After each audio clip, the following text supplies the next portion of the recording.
میرے خامد کا حکم تھا، اس نے کہا تھا دروازہ نہیں کھولنا، سیدہ اگر آپ کہیں تو میں کھول دیتی ہوں، لیکن میرے مرد نے مجھے منع کیا، میرے خامد نے منع کیا۔ سیدہ کی آنکھوں میں آنسو آئے، فرمایا کہ جو اتنی عورت اپنے شوہر کی فرما بردار ہو، میں اسے اس کی گستاخی کے لیے کچھ نہیں کہہ سکتی۔ آپ نے فرمایا اگر تیرا شوہر تجھ پہ راضی ہے تو میں بھی تجھ پہ راضی ہوں،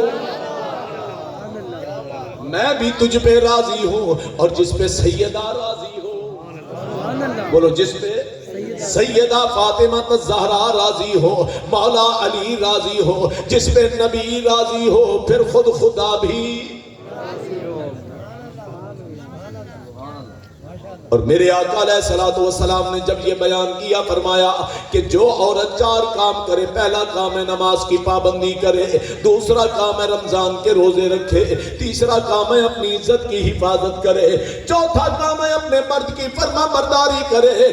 4 کام کرنا میری امت کی بیٹی کا کام ہے، ہاتھ پکڑ کر جنت میں لے جانا مجھ محمد کریم کا کام ہے۔ بہلول دانا نے جب یہ حدیث سنائی نا تو زبیدہ ہارون بڑی خوش ہوئی، کہنے لگی حضور جو آپ نے حدیث سنائی اللہ کے حکم سے میں 4 باتوں پہ عمل کرتی ہوں، نماز کی بھی پابند ہوں، کہنے سبحان اللہ، رمضان کا مقدس مہینہ آتا ہے اس کی بھی میں عزت کرتی ہوں، روزے رکھتی ہوں، اور اپنی عزت کی بھی حفاظت ہے، اپنے مرد کی بھی فرما برداری کرتی ہوں، وقت کا شہنشاہ ہے۔ لیکن آپ اتنا بتائیں یہ جو گھروندے بنا رہے ہیں اس کی کوئی قیمت بھی ہے یا نہیں؟ تو ہارون رشید کی گھر والی نے جب یہ پوچھا تو آپ نے فرمایا بیٹا اس کی زیادہ قیمت نہیں ہے، میں نے تو پہلے عرض کر دیا ہے کہ حضور نے فرمایا عورتوں کے لیے جنت سستی ہے۔ بولیے عورتوں کے لیے جنت، پوچھا بولیے نا، عورتوں کے لیے جنت بڑی سستی ہے، تو گھبرانے تو جتنی قیمت دے گی ہم تجھے جنت کا محل دے دیں گے۔ حضور قیمت ہے کتنی ظاہراً؟ آپ نے فرمایا صرف تیرے لیے جو ہے نا 30 درہم، کتنے؟ 30 درہم تیرے لیے ہے، جنت کی یہ قیمت ہے۔ اس نے اپنے پرس سے 30 درہم نکال کر حضرت بہلول دانا کے ہاتھ میں رکھے، سونے کے سکے تھے اس وقت، درہم سونے کے سکے کے ہوتے تھے، رکھے اور آپ نے ایک گھروندا مٹا دیا، فرمایا جا تیرا محل جنت میں بن گیا۔ بولو جا تیرا محل جنت میں۔ اب عورت عقیدے کی بڑی پکی تھی، اسے یقین تھا کہ اللہ کے ولی کی زبان سے جو جملہ نکلا ہے کبھی غلط ہے، اس لیے کہ یہ رب کا دوست ہے۔ بولیے نا یہ رب کا دوست ہے، ولی ہے۔ گھر گئی، آگے جانے کا ارادہ تر کیا، گھر آئی واپس، شام کو بادشاہ نے سلامت نے واپس گھر آنا تھا، عشاء کی نماز پڑھا کر آئے تو ہارون رشید کی گھر والی نے بڑے کھانے بنائے، سردے پلا گوشت قورمہ پکا کے رکھ دیا کہ بادشاہ آئے گا اس کی میں دعوت کروں گی۔ جب بادشاہ گھر میں آیا نا تو دیکھا ہر طرف بڑی خوشیاں ہی خوشیاں ہیں، کھانے لگے ہوئے ہیں، پوچھنے لگا خیر ہے آج میں سارا دن آیا نہیں، تو کیسے خوش کھڑی؟ یہ پھر مرد کو تشویش ہو جاتی ہے، مرد کی فطرت ہے، گھر میں آئے عورت خوش ہو تو پھر پوچھتا ہے آج خیر ہے کہ آج تو بڑی خوش نظر آ رہی ہے، تفتیش کرتا ہے کہ بچا گیا تو چپ رسیں دی پہ تو تارے بولی تفتیش تھی دی، پوچھا جاتا ہے کہ آج خیر ہے کیا وجہ ہے؟ ہارون رشید کی گھر والی زبیدہ بیگم نے جو جواب دیا، کہنے لگی میں آج خوش نہ ہوں کہ میں نے آج جنت کو خرید کیا ہے۔ بولو میں نے آج جنت کو، ہارون رشید حیران ہوا، کہتا ہے کہ جنت کو خرید کیسے کیا ہے؟ اس نے کہا کہ میں دریا کے کنارے گئی، بہلول دانا بیٹھے تھے، ریت کے گھروندے بنا رہے تھے اور وہ کہہ رہے تھے کہ میں جنت کے محل بنا رہا ہوں، انہوں نے بیچا ہے، میں نے خرید کیا۔ کہا کتنے پیسے دیے؟ کہا میں نے صرف 30 درہم دیے اور جنت کا محل لے کے آ گئے ہوں، وقت کا بادشاہ تھا، پوری دنیا پہ اس کی سلطنت تھی۔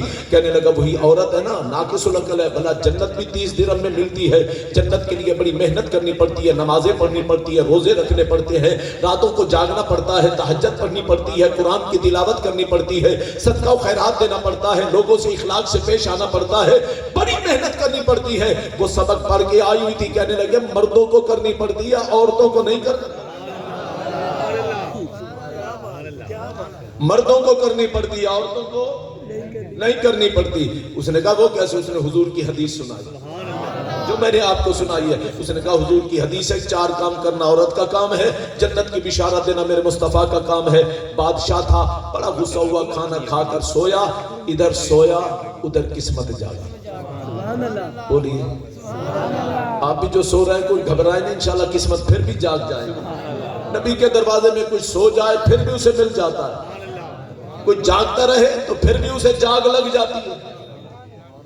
سویا، خواب دیکھا، قسمت جاگی، خواب دیکھا کہ جنت کی سیر کر رہا ہے. سبحان اللہ، جنت کی سیر کر رہا ہے. چلتے چلتے محلات دیکھے، بڑے بڑے محلات نظر آئے.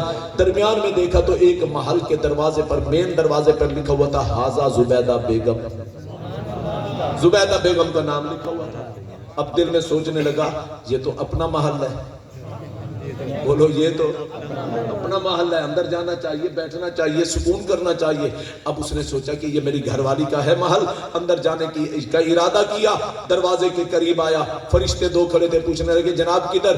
دائیں بائیں سے پکڑ کر روک دیا. کدھر جاتے ہو؟ کہتا یہ ہمارا محل ہے، میں اس کے اندر جا رہا ہوں. کہتا اوپر سے پڑھو. فرشتوں نے کہا اوپر دیکھو نام کس کا ہے؟ کہنے لگا حاذا زبیدہ بیگم، یہ زبیدہ کا نام لکھا ہوا ہے اور زبیدہ میری گھر والی ہے، میں اس کا شوہر ہوں، یہ اپنا محل ہے. اب فرشتوں نے جواب دیا محل اس کا ہے لیکن اس نے آج خرید کیا ہے.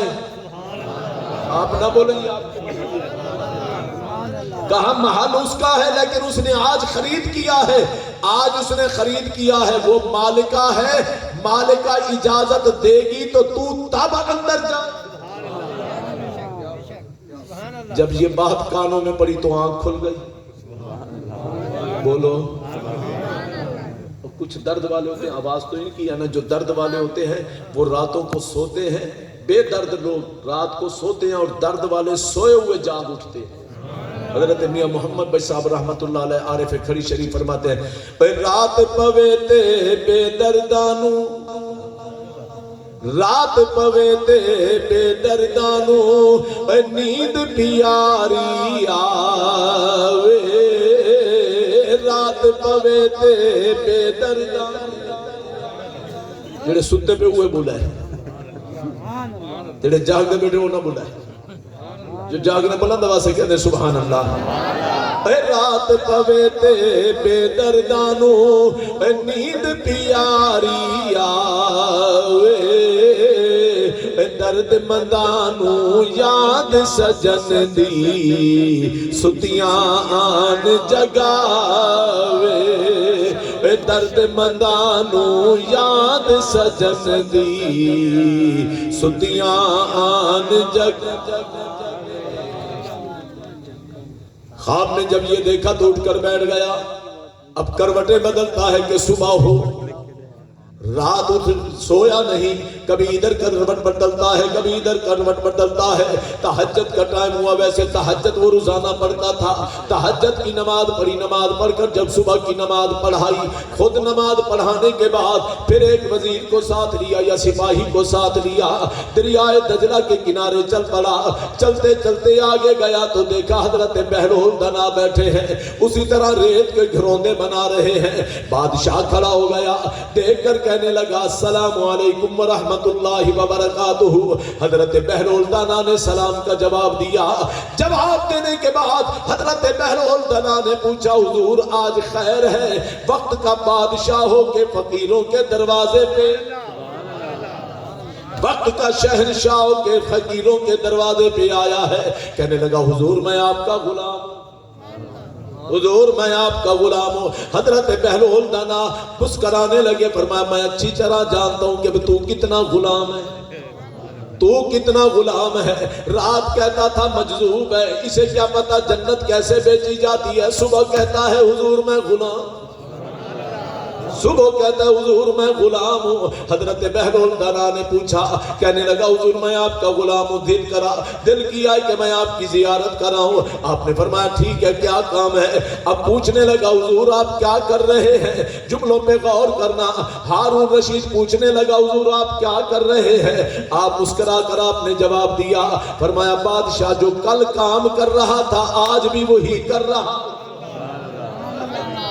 جو کام میں کل کر رہا تھا آج بھی وہی کر رہا ہوں. تو بادشاہ سلامت نے مسکرا کر کہا حضور پھر وہ کل والے سودے آج بھی ہیں یا نہیں؟ کل والے سودے آج بھی ہیں یا نہیں؟ آج بھی جنت بیچ رہے ہیں یا نہیں؟ حضرت بہلول دانا نے جواب دیا. یہ وہ بہلول دانا، ایک بندہ آیا سردی میں بیٹھے تھے، آپ کو کمبل دے گا. کہ حضور سردی ہے آپ اوپر لے کر بیٹھ جائیں، آپ کو سردی نہیں لگے گی. آپ نے لے کر اوپر ڈال دیا، وہ دینے والا چلا گیا، پیچھے چور آیا، وہ اتار کے بھاگ گیا، کمبل اتار کے بھاگ گیا. اب لوگ دیکھ رہے ہیں کہ بہلول دنا کیا کرتا ہے، چور ادھر بھاگا، بہلول دنا ادھر بھاگے، اپوزٹ، وہ ادھر جا رہا ہے، بہلول دنا ادھر جا رہا ہے. لوگوں نے کہا واقعی یہ دیوانہ، اسے کیا پتا چور کدھر گئے، یہ کدھر جا رہا ہے. انہوں نے سمجھا کہ شاید یہ آگے سے چل کر جائیں گے، اسے آگے سے پکڑ لیں گے، پیچھے سے چل کر دوڑ کے آئیں گے، آگے سے پکڑ لیں گے. لیکن بہلول دانا دوڑتے دوڑتے، چور پتہ نہیں کہاں چلا گیا، بہلول دانا دوڑتے دوڑتے قبرستان کے دروازے پہ آ کے بیٹھ گئے. قبرستان کے دروازے پہ لوگ آئے، کہنے لگے حضور چور کمبل لے کے ادھر گیا ہے، آپ دروازے پہ قبرستان کے دروازے پہ بیٹھ گئے ہیں. بہلول دانا نے جو جواب دیا دل کی تختی پہ نوٹ کرنا، فرمانے لگے یارو بتاؤ یہ کہاں تک بھاگے گا. اور فرمایا اتنا تو بتاؤ یہ کہاں تک بھاگے گا، آخر آئے گا تو یہی نا، بولو اور کہاں تک ہم بھاگیں گے، جانا تو آخر ہم نے ادھر ہی ہے نا. کوئی آج گیا ہے کوئی کل جائے گا. تو ہارون رشید کہتا ہے حضور سودے ہوں گے؟ فرمایا ہم تو انتظار میں ہیں، کوئی لینے والا ہے. حضور قیمت کتنی ہے؟ اب جو قیمت بتائی گئی دل کی تختی پہ ہاتھ رکھ کر ذرا سوچنا کہ اللہ کے ولی نے کیا جملہ کہا. ہارون رشید پوچھتا ہے حضور قیمت کتنی ہے؟ آپ نے نگاہ اٹھا کر دیکھا، فرمایا قیمت بھرے گا؟ قیمت بھرے گا حضور ضرور بھروں گا. فرمایا کتنی دینا چاہتے حضور؟ جتنا آپ کہیں گے میں اتنی ہی دے دوں گا.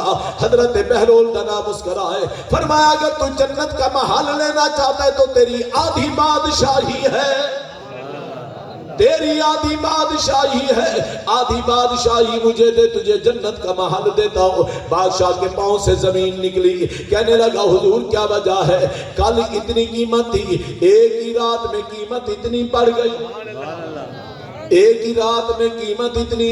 رات کو سوئے تو 55 روپے کلو چینی تھی، صبح اٹھے تو 110 روپے. یہ ہے نا تبدیلی. تو ہارون رشید بھی کہنے لگا حضور کل قیمت کیا تھی، آج قیمت کیا ہے؟ بعض روایت میں آتا ہے کہ آپ نے فرمایا تیرے لیے 30,000 ہے. کہنے لگا حضور کل 30 درہم، آج 30,000. اب نتیجہ سننا محبت کے ساتھ. حضرت بہلول دنا مسکرائے، فرمایا بادشاہ کل بھی قیمت لگی تھی، آج بھی قیمت لگ رہی ہے، حضور پھر اس کی قیمت اتنی کیوں بڑھ گئی؟ کل 30 درہم تھے، آج 30,000 ہو گئے، اس کی وجہ کیا ہے؟ اللہ کے ولی نے جو جواب دیا، فرمایا ہارون رشید سودا کل بھی ہوا تھا، سودا آج بھی ہوا ہے، لیکن کل اور آج میں فرق زمین آسمان کا ہے. کل جو سودا ہوا تھا وہ بن دیکھے ہوا تھا، آج دیکھ کے ہو رہا. نعرہ تکبیر، نعرہ رسالہ، نعرہ رسالہ، نعرہ حیدری، نعرہ علماء حق اہل سنت. کیا بات ہے. فرمایا بن سودوں کے دیکھے کی قیمت کچھ اور ہوتی ہے، اور تو اب دیکھ کے آیا ہے نا. اب آپ سے پوچھنا چاہتا ہوں میں خواب دیکھو آپ کو نظر آئے گا؟ بولیے آپ خواب دیکھ کے مجھے نظر آئے گا؟ میں جو سوچ رہا ہوں وہ آپ کو پتہ نہیں، جو آپ سوچ رہے ہیں وہ مجھے پتہ نہیں. لیکن اللہ والے کون ہیں؟ بولو نا اللہ والے کون ہے؟ چلو میں زیادہ نہیں دور جاتا، آپ کو ملتان کی نا سیر کرا دوں تھوڑی سی. حضرت شاہ رکن عالم نوری حضوری رحمت اللہ علیہ، اور ساتھ ہی دربار میرے پیر و مرشد کا ہے، غزالی زمان امام اہل سنت کا. حضرت غوث بہاؤالدین زکریا ملتانی رحمت اللہ علیہ کی عمر تھی 4 سال یا 5. تہجد کی نماز حضرت غوث بہاؤالدین زکریا ملتانی پڑھنے آئے تو رکن الدین بھی ساتھ ہے. تہجد کی نماز پڑھ کر بیٹھ گئے اور حضرت جلال الدین اوچوی بخاری رحمت اللہ علیہ کھڑے ہو کر اذان دینے لگے کہ فجر کی اذان کا وقت ہو گیا ہے، میں نماز کے لیے اذان دوں. جب اذان دینے کے لیے رخ کعبے کی طرف کیا نا تو حضرت شاہ رکن عالم کی عمر 4 سال ہے، اپنے کرتا پکڑ کر زبردستی بٹھا دیا، کھینچ کر بٹھا دیا. وہ بیٹھ گئے، بھئی بچہ ہے، صاحبزادے ہیں، شہزادے ہیں، ناز کر رہے ہیں، چلو بیٹھ جاؤ. دوسری مرتبہ پھر اٹھے، پھر کرتا پکڑ کر کھینچ کے بٹھا دیا. تیسری مرتبہ پھر اٹھے، پھر بٹھا دیا. چوتھی مرتبہ مؤذن نے شکایت کی غوث بہاؤالدین زکریا ملتانی کو، حضور رکن الدین مجھے اذان نہیں دینے دیتے، پوچھیں ان سے خیر ہے، ان سے پوچھئے خیر ہے. حضرت غوث بہاؤالدین نے یہ نہیں فرمایا کہ تو اذان دے یہ بچہ ہے، نہیں آپ فرمانے لگے کوئی نہ کوئی راز کی بات ہوگی. جو مسجد کے دروازے پہ بیٹھ کے جوتیاں لگ کر رہا تھا، جو بچہ مسجد کے دروازے پہ بیٹھ کے جوتیاں لگ کر رہا ہے، آدھی ادھر کر رہا ہے آدھی ادھر کر رہا ہے، غوث العالمین آ گئے. بہاؤالدین زکری ملتانی پوچھنے لگے بیٹا کیا کر رہے ہو؟ حضرت شاہ رخ نے عالم بچپن کا زمانہ ہے، فرماتے ہیں دادا جان جنتیوں کو اور جہنمیوں کو الگ کر رہا ہوں، جنتیوں کو اور جہنمیوں کو الگ کر رہا ہوں. جو اللہ کا ولی جوتیوں کو پہچان لے تو آپ نے جوتے ملا دیے. فرمایا بیٹا جن کے پردے رب رکھتا ہے تو کیوں اتار رہا ہے، تو کیوں اتارتا ہے؟ تو فرمایا کوئی نہ کوئی راز کی بات ضرور ہوگی. قاضی صاحب سننا، حضرت شاہ رخ نے عالم نوری حضوری سے غوث بہاؤالدین نے ساتھ بٹھایا، سر پہ ہاتھ پھیرا، محبت سے پوچھنے لگے بیٹا خیر اذان کیوں نہیں پڑھنے دیتے؟ تو حضرت غوث بہاؤالدین نے جب پوچھا نا، شاہ رخ نے عالم نے ہاتھ باندھ کر عرض کی حضور اگر اجازت ہو تو میں جواب دوں، حضور اجازت ہو تو میں جواب دوں. غوث العالمین نے فرمایا بیٹا بتاؤ کیوں نہیں دینے دیتے؟ آپ نے کہا دادا جان میں اذان کیسے دینے دوں، ابھی عرش پر ہوئی نہیں، فرش پہ پہلے ہو جائے. اور میرے والد گرامی امام الخطبہ علامہ الحاج مولانا فیض رسول نظامی رحمت اللہ علیہ مولانا روم رحمت اللہ علیہ کا کلام پڑھتے تھے اور فرماتے تھے کہ اولیاء را تجھے دانی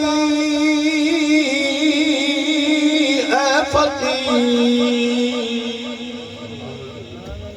اولیاء را تجھے دانی اے فقیر، اے میرا ساند لا مکان با یک نظیر. فرماتے ہیں کہ تو کیا جانتا ہے کہ اللہ کا ولی کون ہے؟ اللہ کا ولی وہ ہے جو بیٹھا زمین پر ہوتا ہے، نگاہیں عرش عظیم پر ہوتی ہے. بیٹھے زمین پہ ہوتے ہیں، نگاہیں عرش عظیم پہ ہوتی ہیں. تو میرے نبی کا غلام وہ ہے جو جنتیں بیچتا ہے، اور میرے مصطفیٰ وہ ہے جو جنتیں عطا فرماتے ہیں. تو میں عرض کر رہا تھا حضور جنت میں پہنچے تو جبریل امی سے کہا، حضور نے فرمایا کہ جبریل تو کہتا تھا یہاں میں ہوں اور آپ ہے، تیسرا یہ کون ہے؟ تو جبریل امی نے عرض کی آقا اور تو کوئی نہیں ہے جس کی آپ آواز سن رہے ہیں، حضور اجازت ہو تو میں نام بتاؤں؟ آقا نے فرمایا جبریل بتا یہ کون ہے جس کے چلنے کی آواز مجھ محمد کے کانوں میں پہنچ رہی ہے؟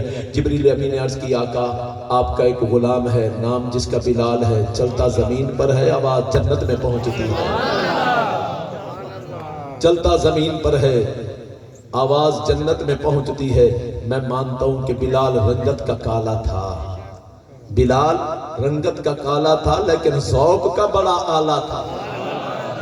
بلال رنگت کا کالا تھا لیکن ذوق کا بڑا اعلیٰ تھا. اب میرے آقا جب جنت میں گئے نا تو حدیث پاک میں آتا ہے کہ جنت کی حوریں حضور کے سامنے آ گئی، عرض کرتے ہیں حضور آپ تشریف لائیں، مہربانی کریں ہمیں قیامت کے دن ہمارے سردار کون ہوں گے ان کے نام تو بتاتے جائیں. حضور نے فرمایا تمہیں اتنی جلدی کیا ہے؟ حضور آج ہو گئے ذرا اشارہ تو کر دیں. اللہ کے پاک نبی نے فرمایا اچھا تمہیں بتا دوں کہ آج تمہارے سردار قیامت والے دن کون ہوں گے؟ لائنیں لگی ہوئی تھی حوروں کی، حضور نے ایک ایک کا نام لیا. فرمایا تو حور جو کھڑی ہے نا تیرا سردار میرا ابو بکر صدیق ہے. دوسری سے کہا تیرا سردار میرا عمر فاروق ہے. تیسری سے کہا تیرا سردار میرا عمر فاروق ہے. تیسری سے کہا تیرا سردار میرا عثمان غنی ہے، مولا علی ہے. اسی طرح تقسیم کرتے گئے. جب سب کی تقسیم ہو گئی آپ نہ گھبرائے، حضور نے ہمارا بھی نام لیا. نبی کے غلام کو ایک ایک غلام کو 70 حوریں، حور مقصورات فی الخیام فبأی آلاء ربکما تکذبان. وہ حوریں جو خیموں کے اندر مقصور ہیں، اللہ تعالیٰ فرماتا ہے لم یطمثہن انس قبلہم ولا جان. یہ تو وہ حوریں ہیں جنہیں آج تک کسی انسان اور جن نے نہ چھوا ہے نہ دیکھا ہے. لیکن حدیث پاک میں آتا ہے کہ اگر ادنا سی حور بھی آسمان سے دنیا کی طرف جھانک لے تو اس کی نورانیت اتنی ہے کہ ساری دنیا نور و نالا نور ہو جائے. سب کی تقسیم ہو گئی. آخر میں حوروں کی سردار بچی. اس کے خیال آیا کہ حضور نے میرا نام نہیں لیا، شاید میں حوروں کی سردار ہوں، آقا نبیوں کے سردار ہیں. سردار سرداروں کے پاس ہی جائیں گے. میں شاید حضور کے حصے میں آ گئی. لیکن کہنے لگی چلو سب کے سامنے پوچھ تو ہوں، میرا بھی تو سر فخر سے بلند ہو جائے نا.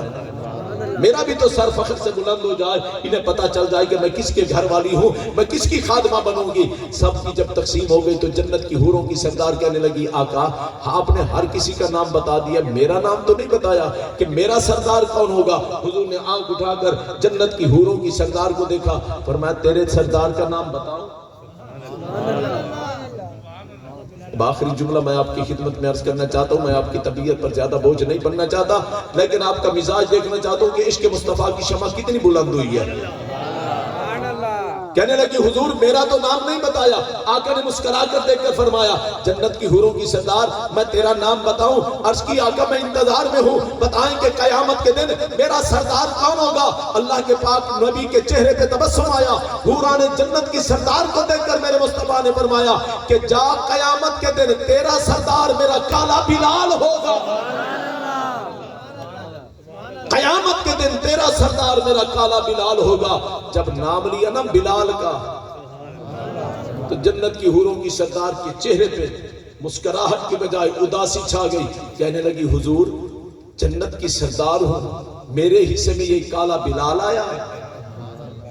حضور میں حسن کی ملکہ، بلال رنگت کا کالا، ہونٹ جس کے موٹے ہیں، عین کو عین، الف کو عین پڑھتا ہے، عین کو الف پڑھتا ہے، سین کو شین کہتا ہے، شین کو سین کہتا ہے، جس کے تکلم میں خرابی ہے۔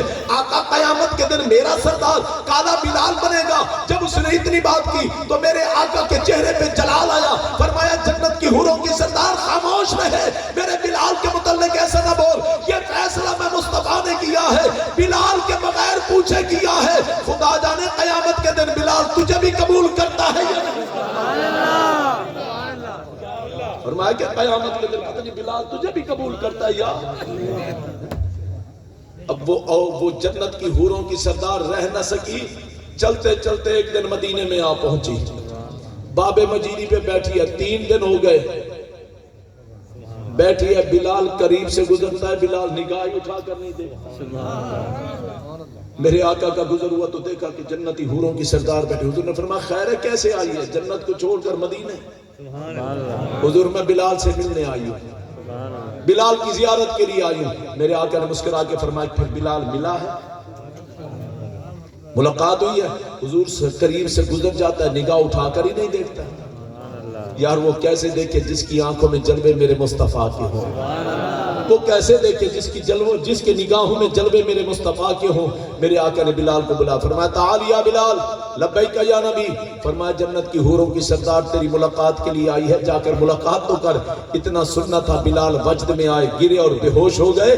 اب بلال کی قسمت پہ لاکھوں سلام، گودی میرے نبی کی ہے، بستر بلال کا۔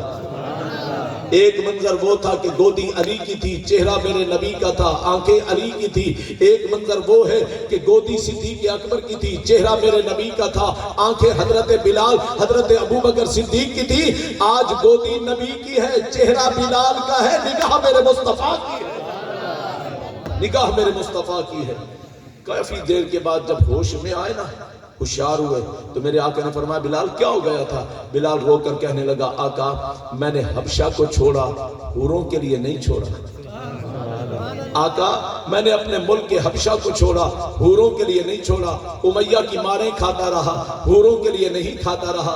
اپنی زبان پہ میخیں ٹھکواتا رہا، حوروں کے لیے نہیں کھاتا رہا۔ میں انگاروں پہ لیٹتا رہا، حوروں کے لیے نہیں لیٹا۔ مجھے گرم ریت پہ لٹایا گیا، حوروں کے لیے میں نے مار نہیں کھائی۔ آقا میں نے جتنی بھی تکلیف برداشت کی ہے بدوہا والے چہرے کے لیے برداشت کی۔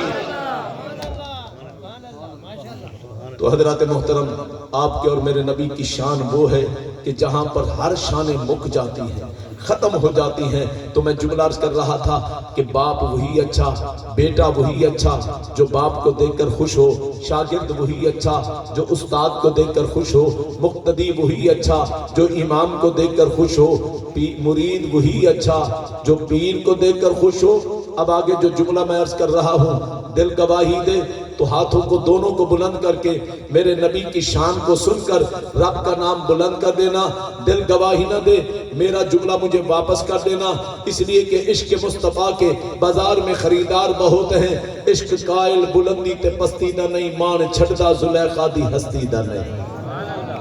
عشق قائل بلندی تے پستی دا نہیں، مان چھڑتا زلیخا دی ہستی دا نہیں، وہ عشق کردہ رفیق اپنی مرضی دے کم، نہ شاہ ویکھدا نہ گدا ویکھدا، جتھے چاہے جھکا دے وے عاشق دا سر، نہ کعبہ تے نہ کربلا ویکھدا۔ اب جملہ میں دیکھنا چاہتا ہوں کہ آپ کی محبت کتنی پرواز کر رہی ہے کہ بیٹا وہی اچھا جو باپ کو دیکھ کر خوش ہو، بیٹا وہی اچھا جو باپ کو دیکھ کر خوش ہو، شاگرد وہی اچھا جو استاد کو دیکھ کر خوش ہو، مقتدی وہی اچھا جو امام کو دیکھ کر خوش ہو، ارے مرید وہی اچھا جو پیر کو دیکھ کر خوش ہو، اور امتی وہی اعلیٰ جو ذکر مصطفیٰ سن کے خوش ہو۔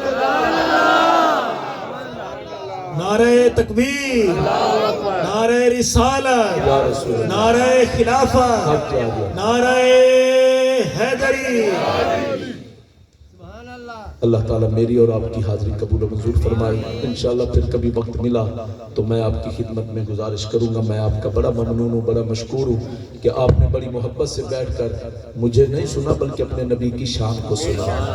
اللہ تعالیٰ آپ کے ذوق میں، شوق میں، ایمان میں برکت عطا فرمائے۔ وما علینا الا مصطفیٰ جان رحمت پھیلا ہو سلام شمع بز میں ہدایت بیلا ہو سلام شمع بز میں ہدایت بیلا ہو سلام آپ احمد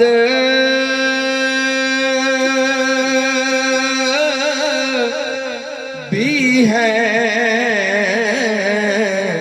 محمد بھی ہے آپ کی شان و شوکت پہ لاکھوں سلام مصطفیٰ جان رحمت پہ لاکھوں سلام شمع بز میں ہدایت بیلا غوث اعظم امام متقا ونوں کا جلوہ شان قدرت پہلا کو سلام مصطفیٰ جان رحمت پہلا کو سلام شمع بز میں ہدایت بے چہرائے مصطفیٰ اصل میں قرآن ہے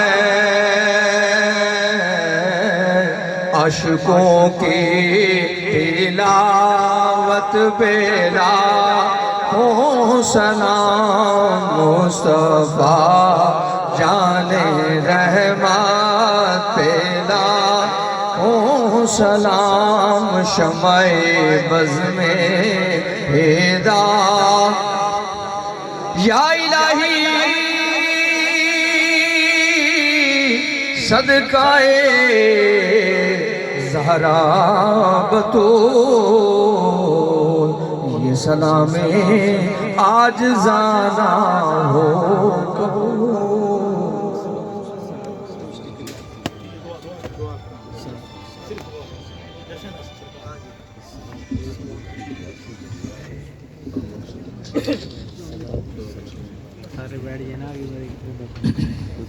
سب حضرات تشریف رکھیں، دعا کے لیے ہاتھ اٹھا دیں۔ تبرک کا وسیع اہتمام ہے، تمام حضرات دسترخوان ہے تو بچھا دیں، صفحے بنا لیں تاکہ آپ کی خدمت میں تبرک پیش کیا جائے۔ محبت کے ساتھ بیٹھ کر آپ تناول فرمائیں، دعا کے لیے ہاتھ اٹھا لیں۔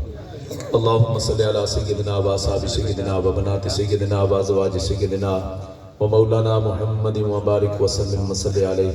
اللہم ربنا آتنا فی الدنیا حسنۃ وفی الآخرۃ حسنۃ وقنا عذاب النار وادخلنا الجنۃ مع الابرار یا عزیز یا غفار یا رب العالمین۔ اے مولا کریم، آج کی پاکیزہ مقدس محفل اپنی بارگاہ میں قبول و منظور فرما۔ ذکر مصطفیٰ کے صدقے سے یا اللہ اس کا ثواب ہمارے جتنے بھی دوست و احباب نے یہ پروگرام منعقد کیا، ان کے جتنے آباء و اجداد بزرگ اس دنیا سے وصال کر گئے، ان کی روح تک ثواب پیش کرتے ہیں، قبول و منظور فرما۔ اور بالخصوص میرے برادر اکبر خطیب پاکستان علامہ صاحبزادہ سعید احمد فاروقی صاحب کی روح تک ثواب پیش کرتے ہیں، قبول و منظور فرما۔ مولا کریم جن دوستوں نے یہ پاکیزہ مقدس محفل کا اہتمام کیا ہے، ہمارے محترم جناب سید دلشاد علی شاہ صاحب، ملک فیض صاحب، عاقل میر خان صاحب اور دیگر ان کے دوست و احباب، جتنے بھی اہل علاقہ نے مل کر تیرے پاک نبی کریم علیہ الصلوۃ والسلام کے ذکر کی محفل کا اہتمام کیا، مولا ان کے کاروبار میں، مال جان میں، آل اولاد میں خیر و برکت عطا فرما۔ مولا انہیں اس سے زیادہ توفیق اور ہمت عطا فرما کہ تیرے نبی کے میلاد پر خرچ کریں۔ مولا جو خرچ کریں گے ہمارا یہ ایمان ہے کہ دنیا میں بھی کام آئے گا، انشاءاللہ آخرت میں بھی کام آئے گا۔ حضرت سیدنا ابو بکر صدیق فرماتے ہیں کہ من انفق درہمن علی قراءۃ مولد النبی صلی اللہ علیہ وآلہ وسلم کان رفیقی فی الجنہ، فرماتے ہیں کہ جس نے نبی کریم علیہ الصلوۃ والسلام کے میلاد پر 1 درہم خرچ کیا، قیامت کے دن جنت میں مجھ صدیق کا ساتھی ہوگا۔ اللہ تعالی ہماری اس محفل کو اپنی بارگاہ میں قبول و منظور فرمائے۔ اور میرے کزن ہے قاضی منظور، وہ بیمار ہے، اور میرا بیٹا محمد جاسم وہ بیمار، اس کے لیے دعا کریں۔ میرے محترم جناب ہمارے ملتان کی مشہور و معروف آواز ثنا خان جناب قاضی محمد عمران صاحب فرما رہے ہیں کہ محترم اجاز بھٹا صاحب اور قاضی منظور صاحب، محمد اجاز بھٹا، قاضی منظور صاحب اور محمد ان کے چھوٹے بیٹے محمد جاسم قاضی، ان کے لیے دعا کریں، اللہ تعالیٰ انہیں صحت عطا فرمائے، اللہ تعالیٰ ان کی تمام ظاہری اور باطنی بیماریاں دور فرمائے، ذکر مصطفیٰ کی برکت سے اللہ تعالیٰ انہیں صحت کاملہ اور شفاء عاجلہ عطا فرمائے۔ اے مولا کریم اپنے محبوب کریم علیہ السلام ہمارے بھائی ثاقب بھائی کی والدہ مرحومہ کے لیے دعا کریں، اللہ تعالیٰ انہیں جنت میں اعلیٰ مقام عطا فرمائے۔ جتنے بھی مولا اس دنیا سے وصال کر گئے ان کی قبروں کو جنت کے باغوں میں سے باغ بنا، نبی کریم علیہ الصلوۃ والسلام کی زیارت سے مالا مال فرما۔ مولا کریم اپنے محبوب کریم علیہ الصلوۃ والسلام کا صدقہ جو بیمار ہیں صحت عطا فرما، بے روزگار ہیں رزق حلال عطا فرما، قرض دار ہیں مولا قرضے سے نجات عطا فرما۔ یا اللہ جو بے اولاد ہے نبی کی ولادت باسعادت کا صدقہ انہیں اولاد نرینہ کی نعمت سے مالا مال فرما۔ مولا ہم سب کو قرآن کریم پڑھنے سمجھنے اس پر عمل کرنے کی توفیق عطا فرما۔ میلاد کی برکتوں کا صدقہ مولا ہم سب کو 5 وقت کا سچا اور پکا نمازی بنا، اپنی بارگاہ میں ہمیشہ سرب سجود ہونے کی توفیق عطا فرما، بزرگوں کا ادب و احترام کرنے کی توفیق عطا فرما، بچوں پر مہربانی اور شفقت کرنے کی توفیق عطا فرما۔ ہمارے گھروں کے اندر مولا تمام پریشانیاں دور فرما کہ ہمارے گھروں کو امن و امان کا گہوارہ بنا۔ اے مولا کریم جن دوستوں نے اس محفل کو جتنا بھی خوبصورت بنایا مولا تو ان کے دلوں کو نور و نالا نور فرما۔ میرے بھائی محترم جناب قاضی محمد عمران صاحب، ان کے بیٹے عزیزم حسین عمران نے جو بہت اعلیٰ نعت پڑھی، اللہ تعالیٰ ان کی عزت و عظمت میں مزید برکت عطا فرمائے، ہر میدان میں کامیابی عطا فرمائے۔ فیصل مغل صاحب نے نقابت کی، اللہ تعالیٰ ان کی نقابت کو قبول و منظور فرمائے۔ میرے عزیز محمد عقیل نے سون بڑا اعلیٰ چلایا، اللہ تعالیٰ اس کے کاروبار میں مزید برکت عطا فرمائے۔ جتنے بھی میرے دوست احباب اسٹیج پر تشریف فرمائے اور آپ تشریف فرما ہے، میرے عزیز ملک محمد حامد سجاد صاحب، ان تمام دوستوں کے لیے دعا کرتا ہوں مولا ان سب کے چہرے، رات کا یہ وقت ہے، رحمت کی تار ہل رہی ہے، یہ ٹھنڈی ہوا چل رہی ہے مولا، یہ رحمت کی تار ہل رہی ہے، تیری رحمت کے دروازے کھل رہے ہیں مولا، اپنے حبیب کا صدقہ، اس عظیم لمحات کا صدقہ ہماری دعائیں اپنی بارگاہ میں قبول و منظور فرما کہ ہم سب کو تمام آفات و بلیات سے محفوظ فرما۔ دل کی گہرائی سے دعا کریں کہ کرونا وائرس کی وبا کہتے ہیں پھر پھیل رہی ہے، اللہ تعالیٰ ہمارے ملک کو، ہمارے وطن کو، ہمارے صوبے کو اور اس ملک کے وطن عزیز اور کے اس عظیم شہر ملتان مدینۃ الاولیاء کو ہر وبا سے اللہ تعالیٰ محفوظ فرمائے، ہر وبا سے اللہ تعالیٰ محفوظ فرمائے۔ اللہ تعالیٰ اپنے حبیب کا صدقہ ہمارے وطن عزیز پاکستان کی حفاظت فرمائے، اس کے اندرونی اور بیرونی دشمنوں کو نیست و نابود فرما کر اسلام اور پاکستان کے پرچم کو قیامت تک بلندی عطا فرمائے۔ الہی تو آسان کنی مشکلات، تو فعل محمد علیہ السلام، خدایا بحق بنی فاطمہ کہ بر قول ایمان کنی خاتمہ، اگر دعوتم رد کنی بر قبول، منو دست دامان آل رسول، وصلی اللہ تعالی علی خیر خلقہ محمد وعلی آلہ واصحابہ اجمعین برحمتک یا ارحم الراحمین۔ سب کو میلاد النبی کی محفل مبارک ہو۔